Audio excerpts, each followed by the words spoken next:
একে দেখাবো পাথর কেটে, কি সুন্দর পাথরের কেটে ওখানে গুহা আছে এবং কিছু স্কাল্পচার আছে। চলুন। পাহাড়ের গায়ে খোদিত বিভিন্ন মূর্তি, কখনো দেবদেবী, কখনো ধ্যানরত বুদ্ধা, কখনো যোগিনী, কখনো মিথুন মূর্তি। প্রাচীনত্বের সাক্ষ্য বহনকারী বা তখনকার শিক্ষা, শিল্প, ধর্ম ইত্যাদির জলজ্যান্ত নিদর্শন এই ভাস্কর্যগুলি। আমরা যারা ইতিহাস প্রেমী ভ্রমণ পিপাসু, তারা এই খোদাই কার্য দেখতে কখনো যাই ত্রিপুরা, কখনো যাই মধ্যপ্রদেশ, কখনো তামিলনাড়ু। কিন্তু আজ আমি সন্ধান দেব কলকাতা থেকে মাত্র 350 কিলোমিটার দূরে এমন একটি জায়গার, যেখানে আপনারা দেখতে পাবেন এই ধরনের স্কাল্পচার। এএসআই এর তত্ত্বাবধানে থাকা যে জায়গাটিকে বলা হয় 84 সিধকি পীঠ। আমি একদিনের ছুটিতে অর্থাৎ উইকেন্ড ট্রিপ কাটাতে এবার গিয়েছিলাম বিহারের ভাগলপুর জেলার কাহালগাঁওয়ে। মোটামুটি ভোর 4:30 ট্রেন আমাদের নামিয়ে চলে গেল তার গন্তব্যের দিকে, আর আমরা ছোট্ট এই স্টেশন কাহালগাঁওতে নেমে পড়েছি, যেখানে একদিকে প্রকৃতি যেমন আপনাকে হাতছানি দিয়ে ডাকবে,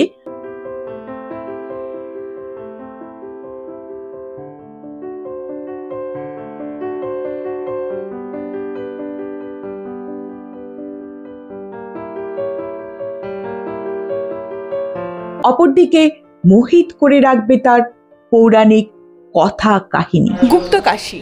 যখন মহাদেবের সঙ্গে পার্বতীর বিবাহ হয়, তখন যেহেতু কৈলাস পর্বতে তাকে থাকতে হবে এবং কৈলাস যেহেতু হিমালয়ের আন্ডারে, তো পার্বতী একটু থাকতে তার একটু দ্বিধাবোধ করছিলেন, কারণ সেটা তার পিতার জায়গা।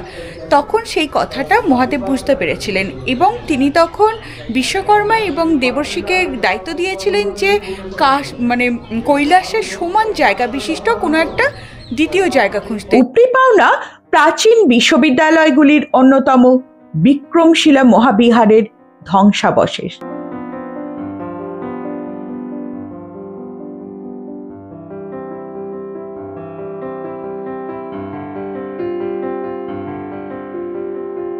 তবে আজ পরিচয় করাবো বটেশ্বর পাহাড়ে অবস্থিত বেশ কয়েকটি গুহা ও পাহাড়ের গায়ে খোদাই করা মূর্তিগুলির সাথে।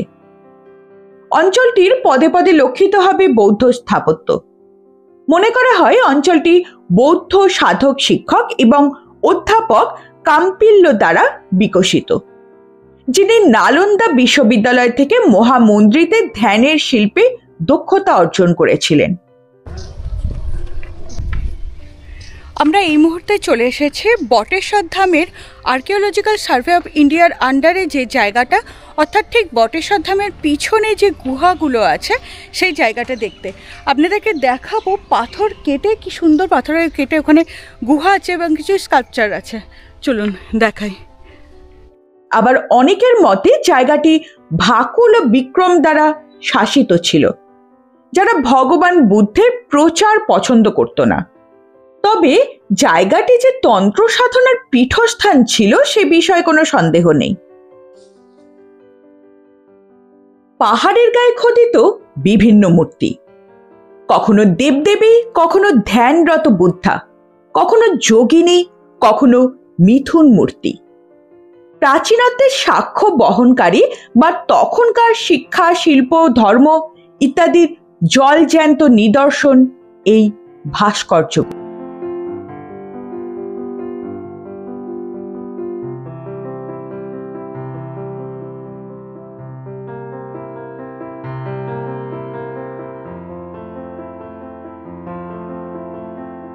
এর বিপরীতে অবস্থিত যে মাতৃ মন্দির আছে, সেখানে আগে তন্ত্র সাধনা হতো এবং এখনো বহু সাধকদের সাধনা করতে দেখা যায়। এখানে খোদাই কার্যের ফলে একটি ভৈরবী মূর্তি পাওয়া যায়, যার 4টি চোখ এবং 12টি হাত। অষ্টধাতুর এই মূর্তিটি বর্তমানে কলকাতার জাদুঘরে সংরক্ষিত। পাশেই অবস্থিত বটেশ্বর ধামে দেখতে পাবেন ভগবান বিষ্ণু, নাগকন্যা ও বুদ্ধের প্রাচীন সব মূর্তি, যেগুলো আগের এপিসোডে আপনাদের সাথে শেয়ার করেছি। চলুন এখন বরং দেখে আসি সবচেয়ে বড় গুহা পাতালপুরি গুহাটি এবং সমগ্র পাহাড়ের গায়ের স্কাল্পচারগুলি।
আসবেন কিভাবে? হাওড়া থেকে ভাগলপুরগামী ট্রেনে নামুন কাহালগাঁও স্টেশন। সেখান থেকে একটি টোটো ভাড়া করে চলে আসুন এই অঞ্চলটি দেখতে। থাকবেন কোথায়? কাহালগাঁওতে প্রচুর থাকার হোটেল আছে। তাছাড়া নিকটবর্তী ভাগলপুরেও আপনারা থাকতে পারেন। কি কি দেখার আছে? এখানের গঙ্গা উত্তর বাহিনী। গঙ্গা বক্ষে আছে 3টি পাহাড়, যেগুলো একটি নৌকো ভাড়া করে আপনারা দেখে নিতে পারেন। এছাড়া দেখবেন প্রাচীন বিক্রমশিলা মহাবিহার। একদিনে সম্পূর্ণ ট্যুর প্ল্যান দিয়েছি আমি আমার চ্যানেলে। আগের দিন দিয়েছি যেখানে তৈরি হওয়ার কথা ছিল কাশী, সেই গুপ্ত কাশীর ভিডিও, যার লিঙ্ক আই বাটনে এবং ডেসক্রিপশন বক্সে যোগ করেছি। অবশ্যই ভিডিওগুলো দেখে নেবেন। আমি প্রিয়াঙ্কা, আপনাদের মানস ভ্রমণের সঙ্গী। তেপান্ততা এক্সপ্লোরারের পর্দায় আমি আপনাদের সাথে পরিচয় করাই গ্রাম বাংলার প্রকৃতি, ইতিহাস ও ঐতিহাসিক স্থানের। দিই ছোট ছোট ট্যুর প্ল্যান। তাই এই ধরনের ভিডিও দেখতে যারা পছন্দ করেন তারা লাইক, সাবস্ক্রাইব এবং শেয়ার করে পাশে থাকতে পারেন। মূল্যবান মন্তব্য জানাতে পারেন কমেন্ট বক্সে। আজকের মতো ভিডিও এই পর্যন্তই। অসংখ্য ধন্যবাদ সম্পূর্ণ ভিডিওটি দেখার জন্য এবং সঙ্গে থাকার জন্য।